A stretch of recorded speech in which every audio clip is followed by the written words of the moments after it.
જય શ્રી કૃષ્ણ. ફરી એક નવી શોર્ટકટ સાથે 1 જાન્યુઆરી 2008 ના રોજ મંગળવાર હોય, 1 જાન્યુઆરી 2009 ના રોજ કયો વાર હોય?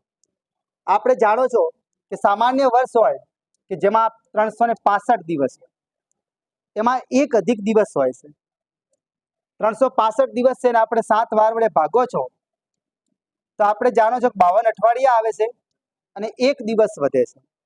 જ્યારે લીપ વર્ષ હોય 366 ને એને આપણે 7 વડે ભાગો છો તો 2 શેષ વધે છે. એનો અર્થ થયો કે 2 દિવસ એક્સ્ટ્રા આવે છે.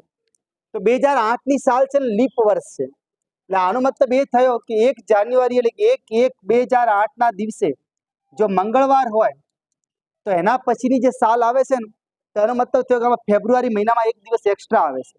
સામાન્ય વર્ષમાં 1 દિવસ ખસવાનું હોય પણ લીપ વર્ષમાં 2 દિવસ ખસવું પડે છે.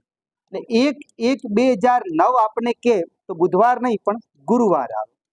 એટલે આવો કોઈ પણ દાખલો આપે તો લીપ વર્ષ જેમાં ફેબ્રુઆરી મહિનાની ગણતરી થઈ જતી હોય તો 2 દિવસ ખસવાનું, અને ફેબ્રુઆરી મહિનાની ગણતરી ના થતી હોય તો 1 દિવસ ખસવું. એટલે આમાં ફેબ્રુઆરીની ગણતરી થાય છે એટલે 2 દિવસ ખસશું, એટલે આપણો જવાબ આવશે ગુરુવાર.